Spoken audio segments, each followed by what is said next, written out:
This episode is sponsored by Custom Ink. Custom Ink brings people together with custom gear, from employees and customers to teammates and friends.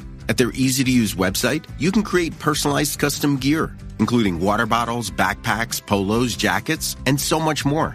And it's all backed by a 100% satisfaction guarantee. Get started today. Visit customink.com. That's customink.com. Hello and welcome to the 1865 match report, being recorded just after Nottingham Forest achieved a 2-2 draw at home to Everton. It was an early lead from the visitors from Damari Gray's penalty, which was equalised by Brennan Johnson, before Abdoulaye Doucouré put Everton in the lead for the second time in the match, and that's how it went into half-time. But Johnson scored a goal 13 minutes from time to just about ensure a share of the spoils. Later on in the match report, we will be discussing what this means for how Forest's season is set up, and we'll be talking tactics, and we'll be looking at the remainder of the season to assess how Forest stand. But first of all, before we go to Baz to discuss the game, let's talk about the Forest team news. So there was just the one change from the last match, the disastrous away match at West Ham. So we had Navas in goal, Serge Aurier came in for Nico Williams at right back, with Renan Lodi at left back and Worrell and Felipe in the middle of the defence. We had Remo Freuler, John Joe Shelvey and Jack Colback in central midfield. And then up front, it was Gibbs White and Johnson supporting Chris Wood.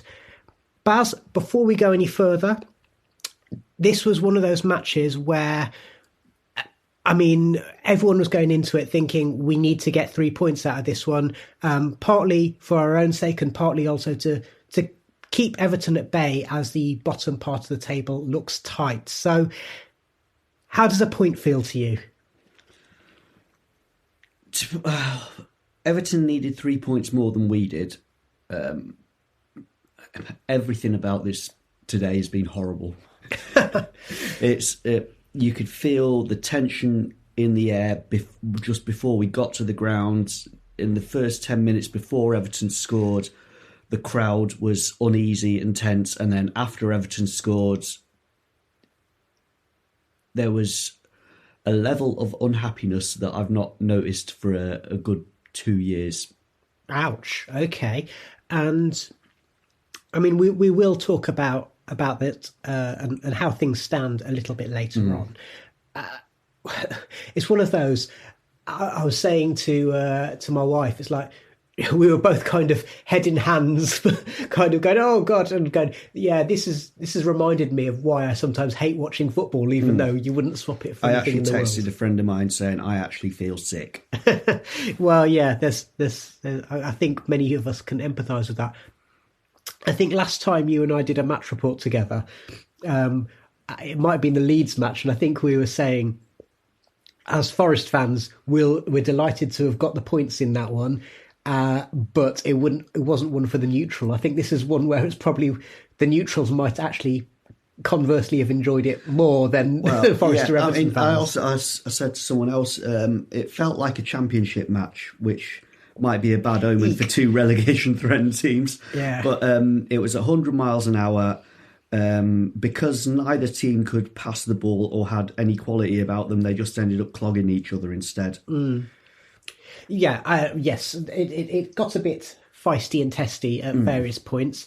Let's talk about Everton taking the lead. You said those first 10 minutes, I mean, Forest didn't start well, did they? No. Really? And to concede a penalty after 10 minutes, 11 minutes, pretty much kind of summed it up, didn't it? But talk us through what happened, because there was a VAR check, and presumably the trouble is that when you're in the ground, you don't really know what's being checked. You just know that there's a check going on. And so from where I'm sat near the halfway line,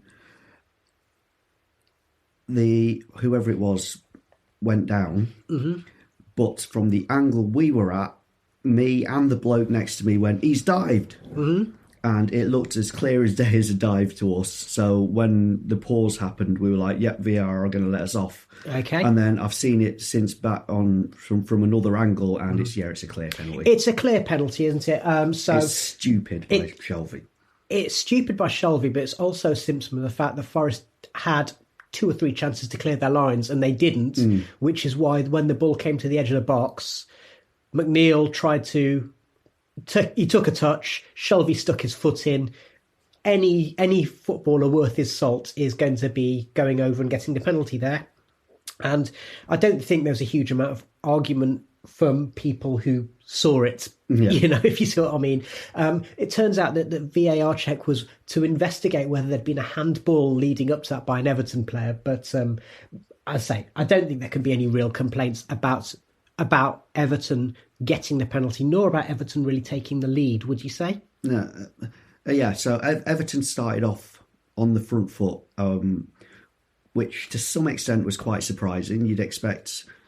especially a Sean Dyche side, you'd expect him to be physical and be together and have that spirit and all that, but to try and take the game to us right from the off was a bit of a surprise. And so they'd been dominating in terms of possession and territory anyway, so it wasn't really that much of a surprise. Okay, so how did the Reds respond?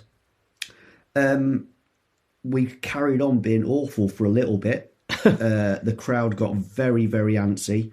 And then almost out of nowhere, I can't remember, but Gibbs White picked it up, didn't he? And then played... Actually, my apologies. I did mention to someone on our group chat that Chris Wood contributed absolutely nothing, but he did do the 1-2 with Gibbs White. Gibbs White then receives the ball back from Wood and puts the shot in. Pickford spills it, and then Jono is in the right place at the right time to put it in, which is what you want a striker to do. It was a poacher's goal, wasn't it? Yeah, absolutely. It really was. And then Forest were actually, I would say, on top for the next 10 minutes or so, would you say? I wouldn't say that. Not to say that they were dominant, but they had a bit more possession, they had a little bit more momentum than Everton, who had the early stages. But I don't think we... So, do you want to talk about tactics now? Let's hold on to that. Okay, all I'll say then is we might have had more momentum, but we couldn't string a pass. Every pass was half a yard short. Okay, that sounds fair. And we will come back to the causes of that, I think, a little bit later on. So, but I also think it's fair to say that when Everton regained the lead, it was against the run of play. Now, we'll talk about this in a bit more depth a little bit later on. Steve Cooper was unhappy about the free kick that was awarded against Forest halfway into our half because he felt that Morgan should have had a free kick already. Yeah. In the ground, what did you think? I thought Morgan should have had a free kick. And if you're not going to give the one on Morgs, then why would you give the one that on whoever it was? Was it Gray, I think? But, again, Forest needed to defend it way better, didn't they? Well, and again, I've watched it back on my phone. I still don't understand what happened. When I was watching it in the ground...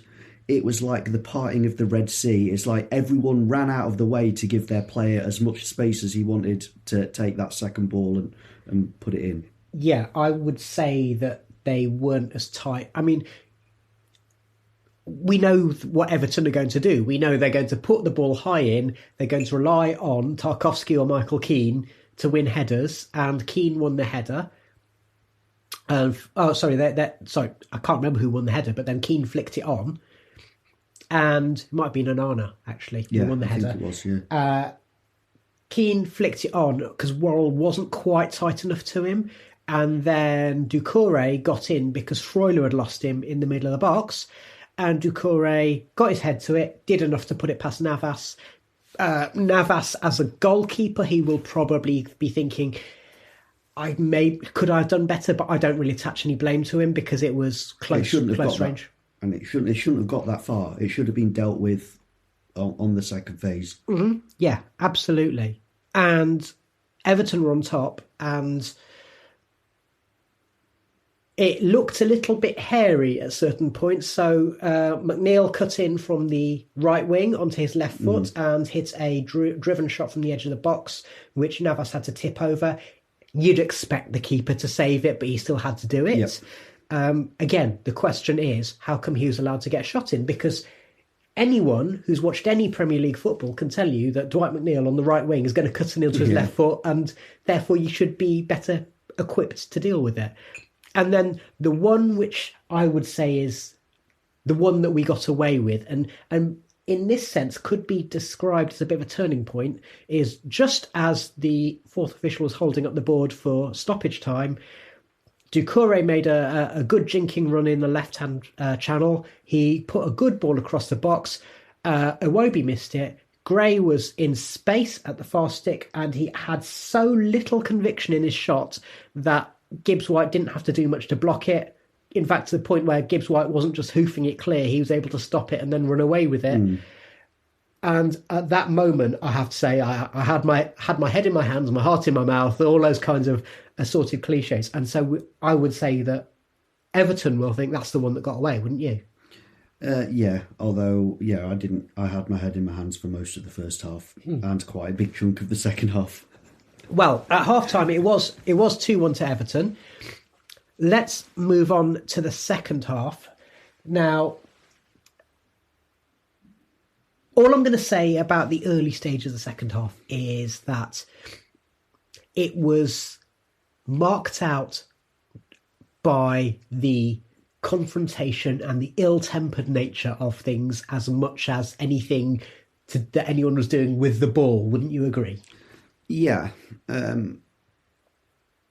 What I will say is, I guess our players had the bit of a hairdryer treatment at half-time, because while the first half was basically played in our half, the second half was basically played in Everton's half. And Everton being Everton and being a Dyche side were strong and physical and stood up to everything we tried to do to them, which included shoving and pushing, and that would then result in shoves and pushes back, and the referee basically lost control of the game. Well, and again, I said we'd talk about Steve Cooper's comments later, and we'll talk about the referee in the same instance, and anyone who's watched the match or heard Steve Cooper's post-match interview will know why. All I'm going to say is that I think there were 7 bookings in that match.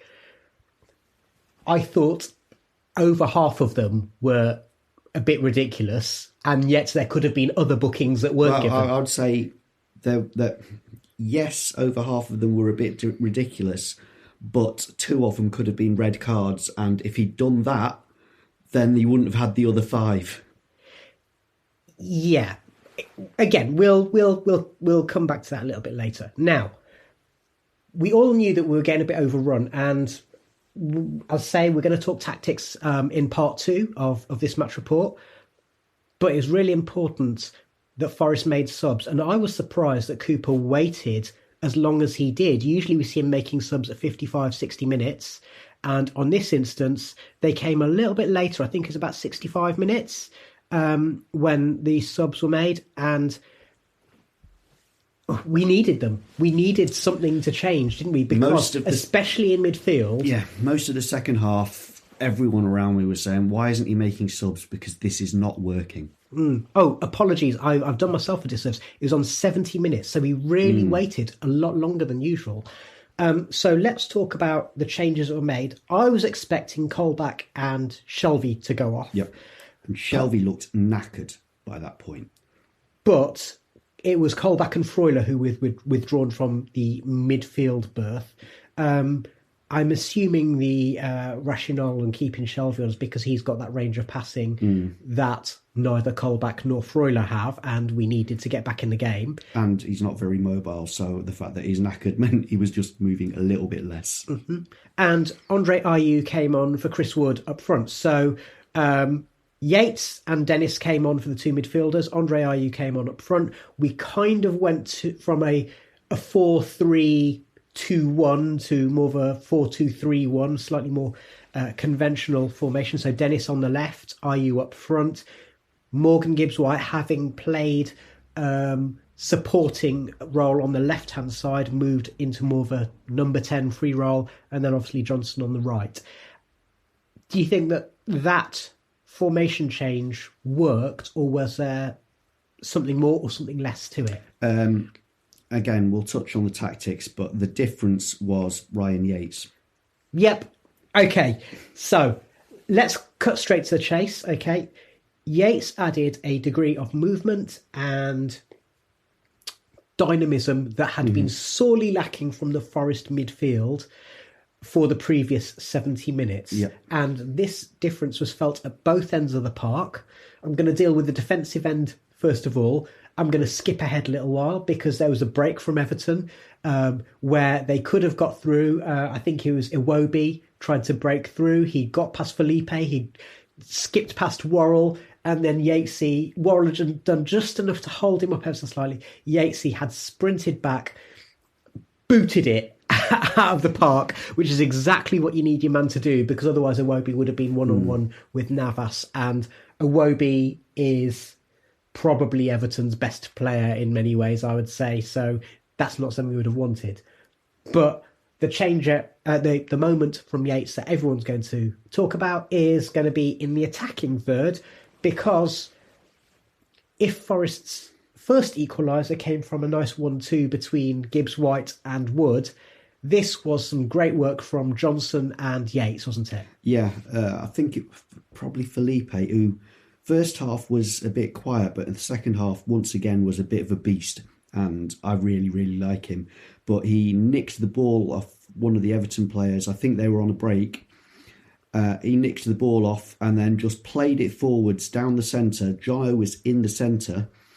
He ran forwards, spilt it out to the right to Yates. Now, what I liked about it, and I watched it back on my phone because I wanted to see if I was right when I was in the ground because of the angle I was at.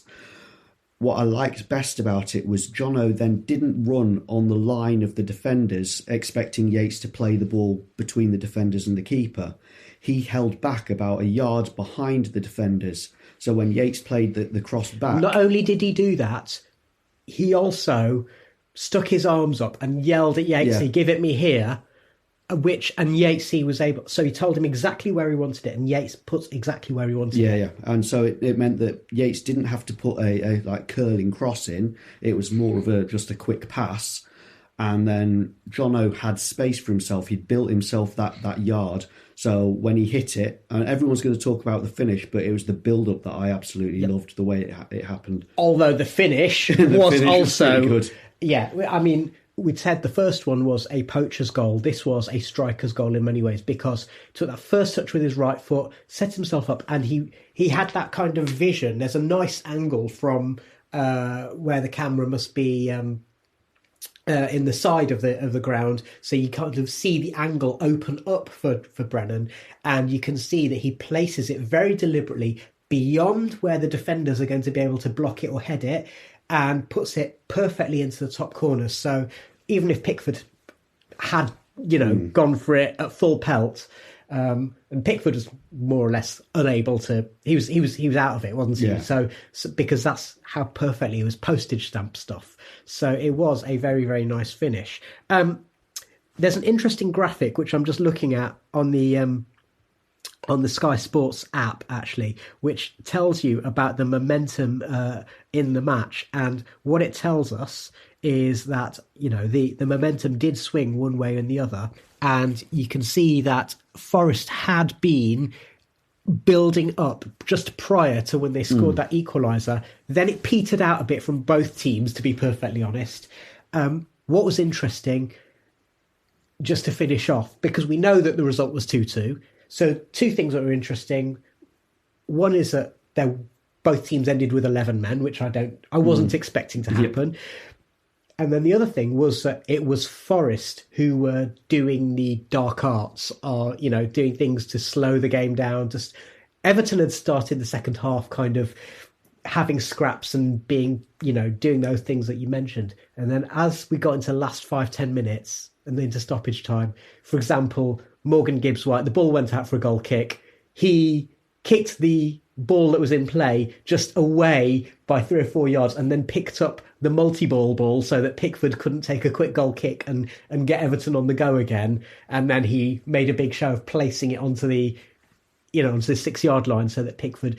That's an example of when Forest were slowing it down and doing those dark arts to stop Everton getting... So it just proves, to go back full circle to where we started, a point was probably more useful to Forest than it was to Everton. Having said that, although I thought, given the way the game was after the second equaliser, I thought we deserved the 3 points off it, and the way we were playing, we deserved the 3 points off it. But also, I could equally see us throwing away the 3 points because we're so prone to making stupid mistakes. The 1865 Match Report. Sports Social, now on the Sports Social Podcast Network. It's time for Lights Out on the new Formula One season, and you can follow it all on the Sports Social Podcast Network. Enjoy shows like the late-breaking F1 podcast. The season has been kicked off to a brilliant start, and we are in for such a huge bag of surprises, so I'm pumped. And the Autosport podcast. It's probably been the race of the season, and it's a really feel-good result, isn't it? Find more at sport-social.co.uk. You're listening to 1865, the Nottingham Forest podcast. Okay, welcome back to the 1865 Match Report. Before Baz and I discuss tactics and Steve Cooper and referees, we're just going to go over to Mike from the Unholy Trinity Podcast, who's going to give us a view from the away end. Just got home, actually, from the City ground after a pretty frantic 2-2 draw between the two sides, and a game that we will feel as Evertonians that we dropped a couple of points after leading twice over the course of the 90 minutes, but probably a fair result on reflection, with us having the better of the first half and Forest the better of the second half. A game of a fair few chances for both sides, I'd say, and we were probably glad in the end to come away with a point after Forest coming back and getting to 2-2. I thought, if we get a point, then we'd be pretty satisfied at that particular stage. But a lot of things to take on board for us. A lot of positives, I'd say. Scoring 2 goals, as daft as that might sound, is definitely a positive. The referee performance was absolutely horrendous. But that's week in, week out in the Premier League nowadays. In terms of both sides' chances of staying in the Premier League, obviously, based on current points, Forest have got a better chance, that's for sure. Based on the injury issues that we have in terms of our main striker not being back to full fitness and not being fit for large parts of the season as well, that does play into things. But we've got to believe that we can stay in the Premier League. We did it last season. We can certainly do it again.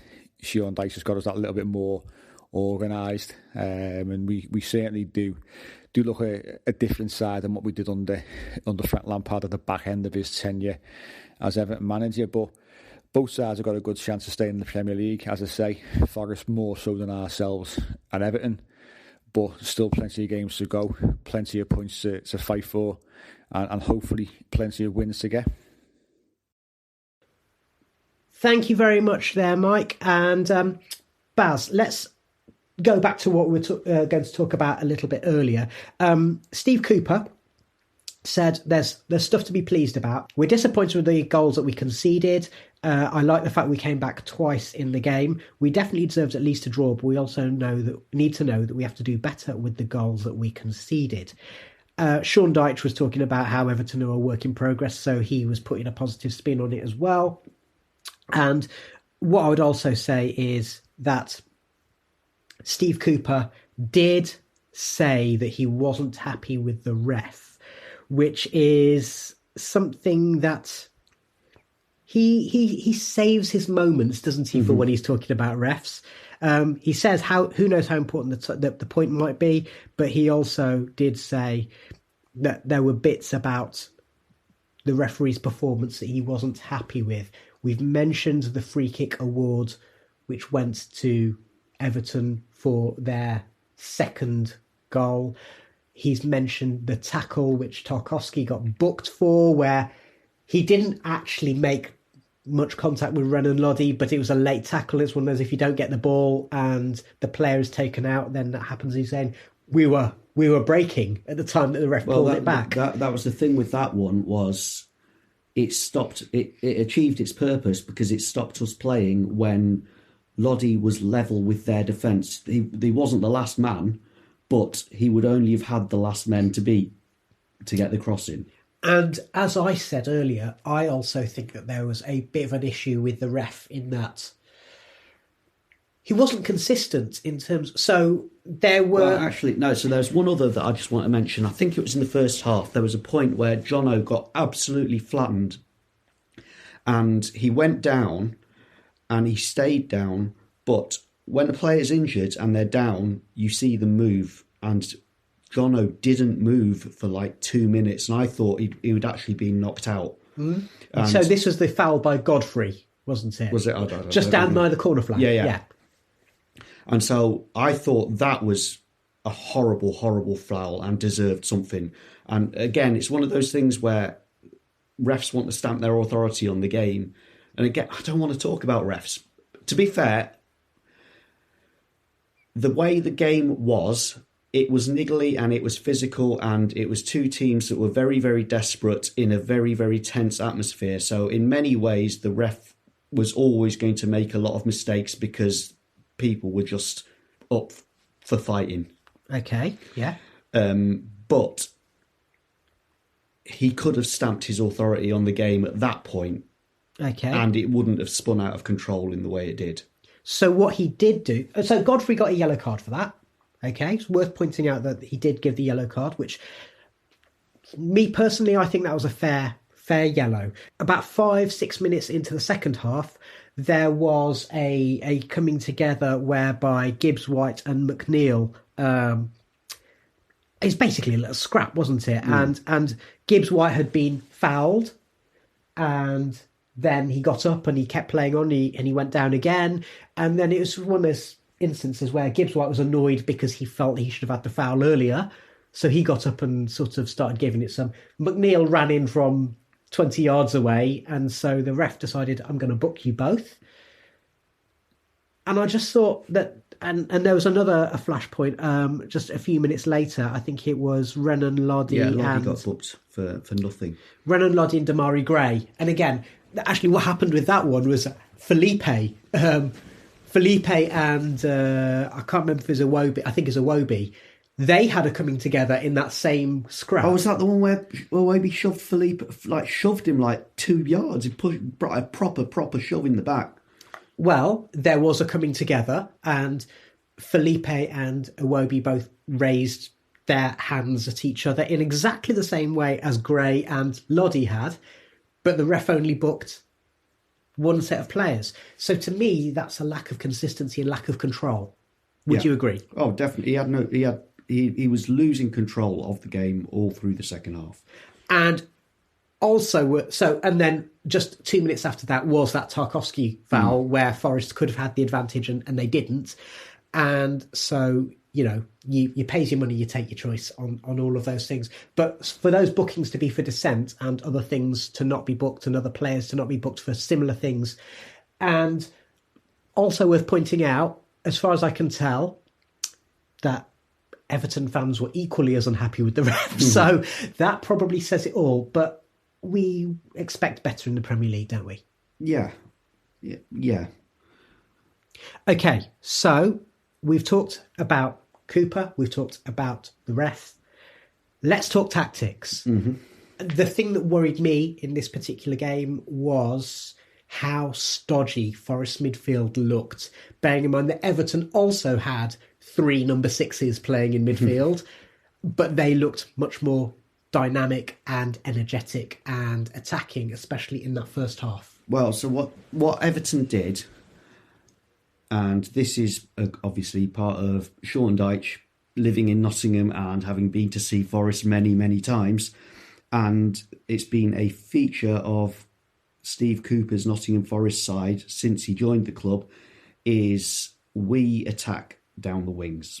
Mm-hmm. And what he did was he just stifled the wings, and then we had our 3 deep-lying midfielders, so he put his midfielders right in front of them. So whenever we had the ball, there was nowhere for it to go. We didn't have any outlets down the wings. We didn't have any outlets down the centre. And then couple that with the fact that everyone was tense and having an off day and couldn't actually pass the ball anyway. And it just meant that we were just smothered, completely unable to do anything. I would also argue that I think that some of the players underperformed, actually, especially in the midfield areas. So, not necessarily their fault. So, Colback I don't think he did much. Now, is that a good thing or a bad thing? I don't know. Freuler in the first half, I thought, wasn't good. No. And that pains me to say, because there's obviously the 2 camps about Freuler. Either you think he's great and does a great job for the team, or you don't understand why he's in the team. I think he's great, but I didn't think he was today. And after having a poor match against West Ham in that first half, I think he improved in the second half a little bit. I think Colback did as well. But when we were in the second half, when we were playing in their half, we're going to get to Ryan Yates in a bit, but Colback was doing what Yates ended up doing. It's just he's not as good at it as Yates is. Okay. And then Shelvey, especially in the first half, he ended up almost dropping in as an auxiliary right back while Aurier tried to go up the wing and so on. And he tried to prompt from there. And more often than not, it didn't work because Everton stifled that, like you say. So I think a combination of them getting a rocket at half-time, like you said. The other thing I will also say is that because Wood was playing up front and we've established that he's not got the mobility and the style of play to play as, with our split wide striker system. So it meant that Gibbs White, rather than playing as a number 10 in a sort of almost false 9 position, was supporting from the left-hand side. And I'm not comfortable with that, and it doesn't make the best of what Gibbs White can do. And it also made us quite vulnerable down the left-hand side defensively. Yeah, definitely. It's a waste of Gibbs White's talent, and Wood didn't give us anything to make up for Gibbs White being wasted like that. Yeah. So I'm just going to throw this out here. We know that we needed signings because of the terrible... We've still got basically an entire first team worth of players out injured. So we needed bodies in. But have the signings, not as individuals, but the profile of players we've got, have they potentially made us less competitive? I think Wood has a place coming on, like against Man City, for the last 10 minutes to change the way we play and give the team that we're playing against something different to think about. But having him playing down the centre spoils what we're trying to do. I think Shelvey obviously has talent and he's got the experience, but I would still rather have what we had at this earlier on in the season with Freuler and then Yates and Kouyaté, because that gives us a level of mobility in the centre of the park that we don't have when we play Freuler and Shelvey. And so you would say that Freuler with Yates and Kouyaté either side was the optimum midfield that we've had this season. And the reason for that is because what Everton did was put this wall of midfielders in front of us, and because they're 3 holding midfielders, they were all content to sit in front of that wall.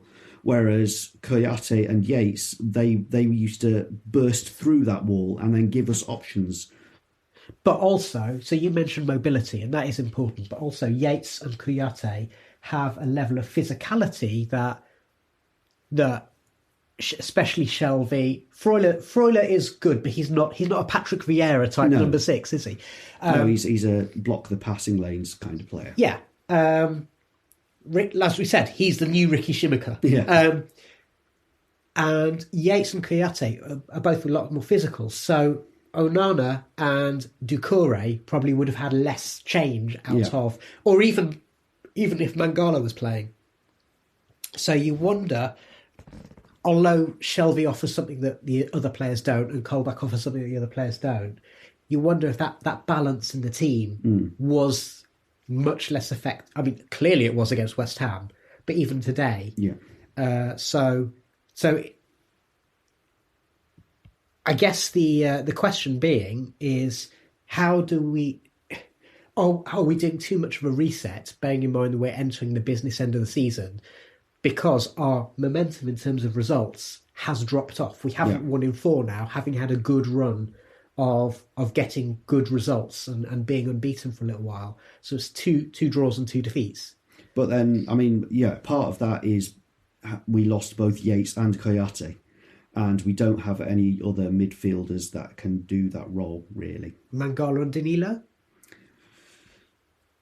I'm not. Maybe Danilo. I don't think Mangala's got that same level of mobility either, or the burst of pace that it takes to get beyond those the players in front of you. Okay. Maybe Danilo has. And Scarpa? I think he's a different type of player. Okay. So do you think... But I was interested that neither of them were on the bench today. Yeah. So do you think maybe the answer lies in... So today we changed the formation in terms of, rather than being the 4-3-1-2, it's almost like a 4-3-2-1. It was almost a 4-2-4 for most of it. But... Yeah, but technically it was a Christmas tree type formation. Do you think going 4-2-3-1 would be more suitable if we're going to play with Wood up front? It means you can have Gibbs White as a conventional number 10, maybe Scarpa on the left-hand side, and then have Freuler and Shelvey, or that kind of combination. Yeah, but the thing that worries me there is at the start of the season when we had 2 central midfielders rather than 3, is we used to get overrun a lot. So again, so there's that balancing act with Yates and Koyate.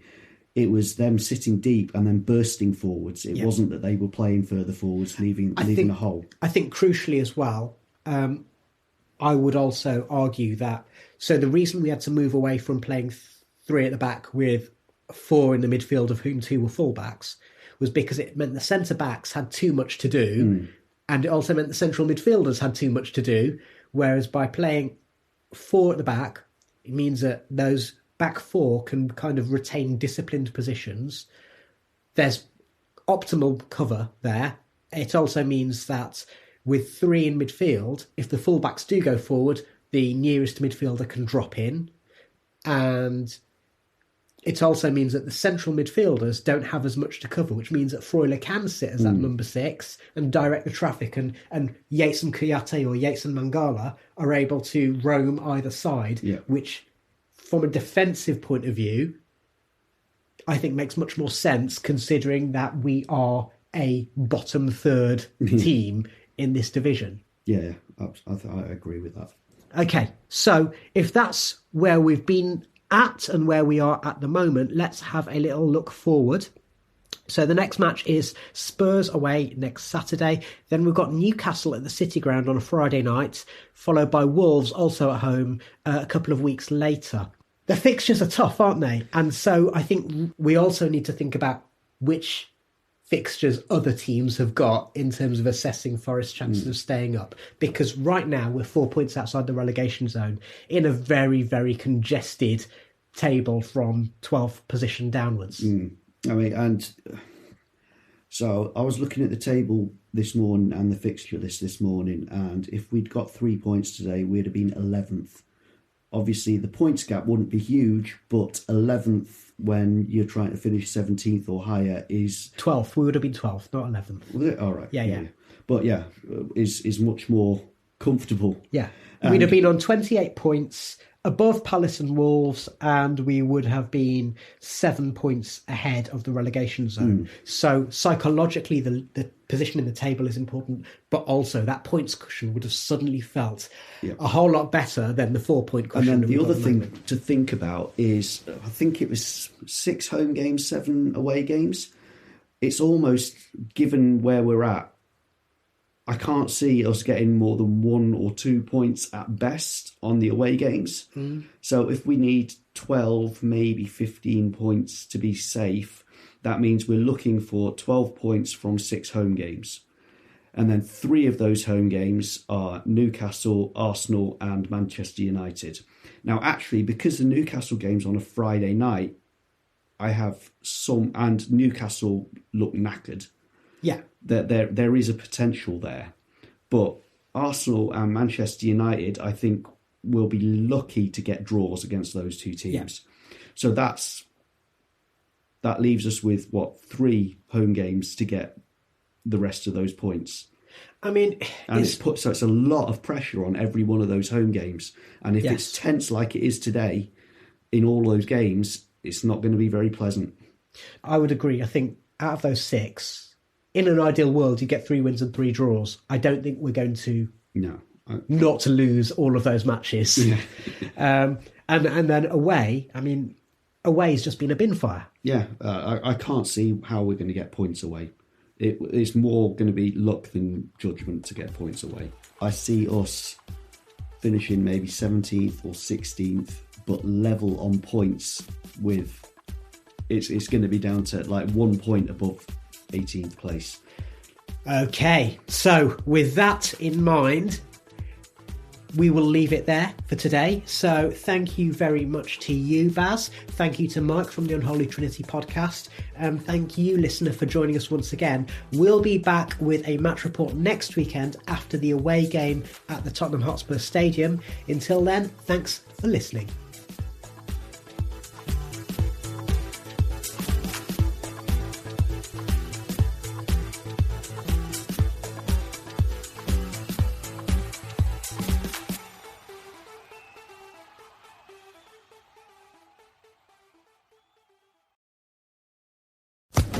Social Podcast Network.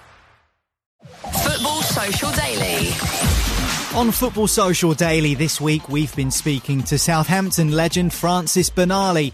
In his 300-odd games as a player, Franny saw plenty, but this is something he didn't expect to see. When I went over to get the ball thrown back, I just remember seeing something come back towards me, and I went to catch it thinking it was the ball, and it was one of the supporters throwing a raw chicken onto the side of the pitch, and I nearly caught it. You can hear Franny's take on raw chickens, moustaches and more in our chat with him on Football Social Daily, available now wherever you get your podcasts. Football Social Daily, the Premier League podcast.